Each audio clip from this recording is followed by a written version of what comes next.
Rəhmən sözünün mənası odur ki, yəni bütün nemətləri verənə dəlalət eləyir.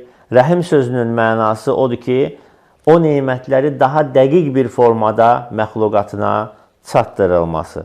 Və ona görə deyirlər ki, Ər-Rəhmən, onun rəhməti bütün məxluqata şamildir, hətta kafirlərə belə.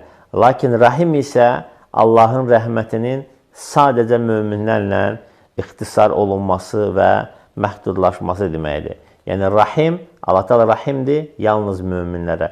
Rəhməndir hər kəsə.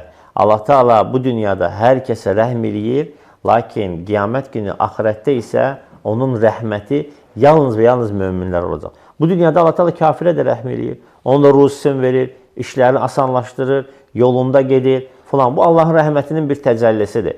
Lakin Allah Teala qiyamət günü isə möminlərdən başqa heç kəsə rəhm etməyəcək.